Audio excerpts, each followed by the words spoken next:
এই পৃথিবীতে যত নবীর নাম আপনি বলবেন সবগুলো সাইয়েদনা ইব্রাহিমের নাতিপুতি। লক্ষাধিক নবী পৃথিবীতে 5-7 জন ছাড়া, কজন ছাড়া? উপরের 5-7 জন ছাড়া যত নবী আপনি নাম বলতে পারবেন, যাদের নাম জানি কিংবা জানি না, সব সাইয়েদনা ইব্রাহিমের বংশধর, ওনার নাতিপুতি। ওনার আল্লাহ 86 বছর বয়সে দিলেন সাইয়েদনা ইসমাইল আলাইহিস সালামকে। ওনার বয়স যখন 100 তখন দিলেন সাইয়েদনা ইসহাক আলাইহিস সালামকে। দুর্ভাগ্যজনক হলেও সত্য, ইসমাইলের চেনে কোনো নবী আল্লাহ দেন নাই, কোনো নবী নাই। সব নবী এই চেনে হাজার হাজার লক্ষাধিক নবী খালি ইসহাকের বংশে নাম, এই বংশে কোনো নবী নাই। আর এই বংশের নবীরা প্রজন্মের পর প্রজন্ম একে অপরকে বলে যায়, সব শেষে কিন্তু একজন নবী আসবে, এটা হবে শ্রেষ্ঠ নবী, বিশ্ব নবী, ঠিক কি না? একের পর এক নবুয়ত আল্লাহ এই চেনে দিলেন। ইসহাকের চেইনে, সাইয়েদনা ইসমাইলের চেইনে কোনো নবী নাই। এত নবী এখানে এসেছে, এরা ভেবেই নিয়েছে ওই যে শেষ নবী, যেটা শ্রেষ্ঠ নবী, এটাও এখানেই আসবে। কিন্তু আস্তে আস্তে হাজার হাজার লক্ষাধিক নবী আল্লাহ এইখানে পাঠিয়ে সাইয়েদনা ঈসা আলাইহিস সালামের পরে আল্লাহ স্টপ মেরে দিলেন। স্টপ মেরে দিয়ে 570 বছর পরে শ্রেষ্ঠ নবীটারে আল্লাহ এই চেনে পাঠিয়ে দিলেন। এজন্য আমরা হচ্ছি বানি ইসমাইল। আমরা কি? বিশ্বনবী হচ্ছেন বানি ইসমাইল, বিশ্বনবী কি? আর এরা হচ্ছেন বানি Israil. Changing the leadership from বানি ইসরাইল টু বানি ইসমাইল। এজন্য অহংকারকারীদের পরিণাম শুভ হয় না। এরা নবী পেতে পেতে এই প্রজন্ম অহংকারী হয়ে উঠেছিল আর গালি দিচ্ছিল এই চেইনটা আটকুরা চেইন, নবী আসার দিক থেকে এই চেইনে কোনো নবী নাই, সব নবী এই চেইনে আমরা পাই, আর শ্রেষ্ঠ যে নবীটা আসবে সেটাও এই চেইনে আসবে। আল্লাহ কয় না, আমি খেলা উল্টায় দিব, সব নবী এখানে পাঠালেও শেষ নবী আমি এখানে পাঠাবো না। শেষ নবী আল্লাহ তাআলা সাইয়েদনা ইসমাইলের চেইনে পাঠিয়ে দিয়েছেন। চিৎকার করে পড়েন আল্লাহু আকবার। পৃথিবীর সর্বশ্রেষ্ঠ 3টা ধর্ম, ইহুদিবাদ, খ্রিস্টবাদ আর ইসলাম, এই 3 ধর্মের উৎপত্তি হচ্ছে সাইয়েদনা ইব্রাহিম থেকে। এজন্য এই 3টা ধর্মকে একসাথে বলে অ্যাব্রাহামেটিক ফেইথ। কম্পারেটিভ রিলিজিয়ন, তুলনামূলক ধর্মতত্ত্ব নিয়ে যাদের পড়াশোনা আছে তারা জানবেন এই 3টা ধর্মই আল্লাহর দেয়া। কিন্তু ইহুদিবাদ আর খ্রিস্টবাদ আল্লাহর দেয়া শরীয়তের উপর চলতে পারে নাই, শুধু চলতে পেরেছে ইসলাম। চিল্লা এখন ঠিক কিনা?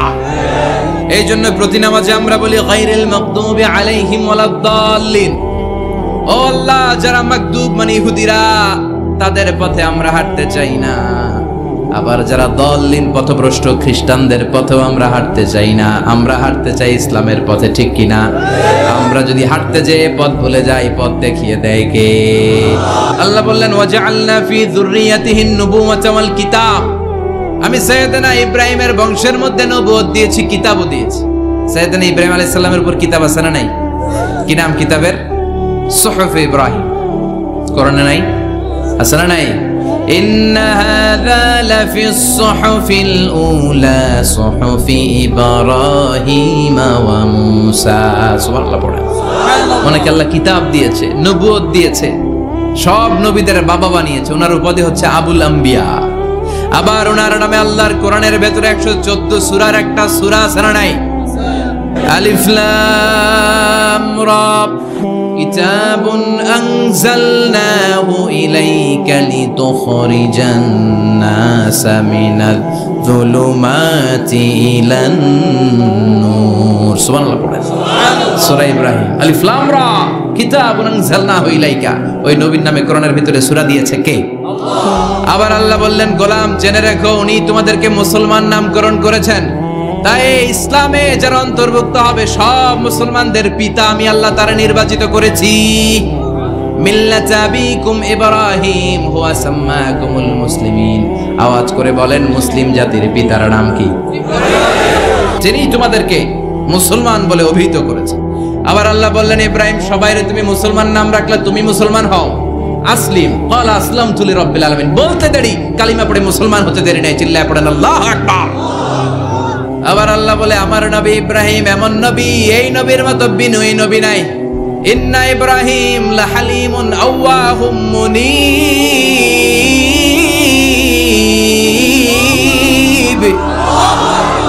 ইন্না ইব্রাহিম লাহালিম আওয়াহ মুনীব। এই নবী সহনশীল। পড়েন, সহনশীলতার কোনো অভাব নাই, যেটার অভাব আমাদের মধ্যে সবচেয়ে বেশি। নিজে যেই দল করি এটাই ভালো, বাকি সব কালা। আছে না নাই? আমি তাবলীগ করি তো আমি ভালো, বাকি সব বাতিল। আমি জামাত ইসলাম করি তো আমি হক, বাকি সব বাতিল। আমি আহলে হাদিস তো আমি সেরা, আমার মতো সেরা কেউ নাই। এরকম অসহনশীল মানসিকতা আছে না নাই? নিজে যেটা বুঝি এটাই ভালো, বাকিরা কেউ ভালো না, বাকি কেউ ভালো না। কি ভয়ঙ্কর অবস্থা। কিন্তু সাইয়েদনা ইব্রাহিমের অভ্যাস এটা ছিল, উনি সহনশীল ছিলেন। আমাদের বাংলাদেশে দেখেন কত ইসলামিক দল, কত পীরের মুরিদ, কত পীর। এই দেশে যত পীর, অনেক দেশে জনগণ এত নাই। কথা কন, এত পীর এই দেশে, অনেক দেশের জনসংখ্যাও এত না। এক ইসলাম, এক কোরআন, এক নবী, তারপরে গুতাগুতি আছে না নাই? কেউ কাউরে দেখতে পারে না, ঠেলা ঠেলি। হ্যাঁ, এ কাফের, তুই কাফের, তোর নানা কাফের, তোর 14 গোষ্ঠী কাফের, তোর পীর সাহেব কাফের, আছে না নাই? কয় আমার পীর সাহেব কাফের হইলে তোর পীর সাহেবের 14 গোষ্ঠী কাফের। ওই কাফের মরলে যেখানে কবর দেয়া হবে, ওই কবরের উপরে যে ঘাস উঠবে, ওই ঘাস যে গরু খাবে, ওই গরুর দুধ যে খাবে, ওইটাও কাফের। কেউ কারো ভালো সহ্য করতে পারে? আল্লাহ বললেন সাইয়েদনা ইব্রাহিমের চরিত্র কিন্তু এমন ছিল না। ইন্না ইব্রাহিম লা হালিমুন আওয়াহুম মুনিব, আমার ইব্রাহিম ছিল সহনশীল। আল্লাহু আকবার। আবার আল্লাহ বললেন ইন্না ইব্রাহিম কানা উম্মাতান ওয়াহিদা, আমার খলিল ইব্রাহিম শুধু সহনশীল নয়, আমার খলিল ইব্রাহিম একাই একটা উম্মত। এটা কথা হইল, একা একটা উম্মত হতে পারে? আমরা সবাই উম্মত, কোটি কোটি মানুষ, ফলে বিশ্বনবীর উম্মত, উম্মতে মুহাম্মাদে, ঠিক কিনা? একজন কি একটা উম্মত হতে পারে? আল্লাহ বললেন ইব্রাহিম এমন নবী, একাই একটা উম্মত। সুবহানাল্লাহ পড়ে। ইন্না ইব্রাহিম কানা উম্মাহ ওয়াহিদার কারণ উনি যখন জমিনে ছিলেন একটা লোক আল্লাহর নাম নেয়ার মতো ছিল না, সব ছিল মুশরিক। উনি ছাড়া সব মুশরিক। উনি ছিলেন মুওয়াহহিদ, তাওহীদের পক্ষে। উনি ছাড়া পৃথিবীতে তখন যারা ছিল সব ছিল তাওহীদের বিপক্ষে, মানে মুশরিক। আল্লাহ বুঝাতে চাইলেন পুরো মুশরিক গোষ্ঠী একটা উম্মত, আমার ইব্রাহিম খলিল একাই আরেক উম্মত। ইন্না ইব্রাহিম কানা উম্মাতান ওয়াহিদা। সাইয়েদনা ইব্রাহিমের সময়কালে মুসলমান বলতে কেউ ছিল না, উনি একা ছাড়া। তার মানে গোটা বিশ্বের সব মুশরিক মিলে একা একটা উম্মত, সাইয়েদনা ইব্রাহিম নিজে নিজে একটা উম্মত। কি পরীক্ষা করে কিভাবে আল্লাহ ওনার উত্তীর্ণ করেছেন। এজন্য খুশি হয়ে আল্লাহ ওনারে খালিল উপাধি দিয়েছেন। ওনার কিছু উপাধি আছে, একটা হচ্ছে সিদ্দিক। আমাদের অনেকের নাম আছে না? সিদ্দিক মানে কি জানেন? সত্যবাদী। শুধু সত্যবাদী না, সত্য প্রকাশে, সত্য গ্রহণে, সত্যের ব্যাপারে আপোষহীন, কোনো আপোষ করে না। চিল্লা এখন ঠিক কিনা?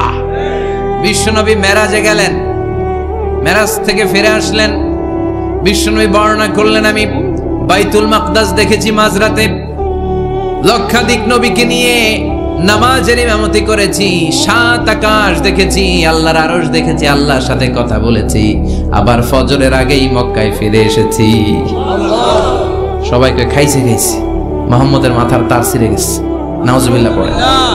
আবু জাহেল, উতবা, সাইবা সবাই মিলে একটা সুযোগ পেল, বললো এতদিন আমরা আবু বকররে বুঝাইতে পারি না, আজকে মুহাম্মদ যে গাঞ্জাখুরি কথা বলে, এটা বললে আবু বকররে আমাদের দলে নিয়ে আসা যাবে। সবাই সাইয়েদনা আবু বকরের কাছে যায়, যে বলে আবু বকর জানো নাকি তোমার নবী নতুন কথা আমদানি করেছে? কি বলেছে আমার নবী? তোমার নবী বলে মাঝরাতে বাইতুল মাকদাস গিয়েছে। বাইতুল মাকদাসে তখন দ্রুতগামী ঘোড়া দিয়ে ছুটলেও যেতে লাগে 15 দিন। অ্যাবাউট টার্ন কাম ব্যাক, ফিরে আসতে আরো 15 দিন, মোট কয় দিন? 1 মাস। যেতে আসতে 1 মাস। তোমার নবী মাঝরাতে নাকি বাইতুল মুকাদ্দাসে ইমামতি করছে, 7 আকাশ ঘুরেছে, আল্লাহর আরশ দেখেছে, আল্লাহর সাথে কথা বলেছে, আবার ভোর হওয়ার আগে নাকি মক্কার জমিনে ফিরে এসেছে। আবু বকর বললেন আসলেই কি আমার নবী এই কথা কইছে? সবাই এক বাক্যে বলে হ্যাঁ, তোমার নবী মুহাম্মদ এই কথা বলেছে। আবু বকর দ্ব্যর্থহীন কণ্ঠে ঘোষণা করে দিলেন, আমার নবী যদি এই কথা বলে থাকে, আমার নবী সত্য বলেছে, সত্য বলেছে। তিনি কখনো মিথ্যা বলতে পারে? বিশ্বনবী খুশি হয়ে গেলেন, সাইয়েদনা আবু বকরের জন্য দোয়া করে দিলেন, আর বললেন আবু বকর আনতা লাস্তা আবু বকর ফাকাত, আজকে থেকে তুমি শুধু আবু বকর নও, আজকে থেকে তুমি আবু বকর সিদ্দিক। সিদ্দিক সত্য গ্রহণে, সত্য প্রকাশে, সত্য মানার ক্ষেত্রে আপোষহীন, কোনো আপোষ নাই। চিল্লায় এখন ঠিক কিনা?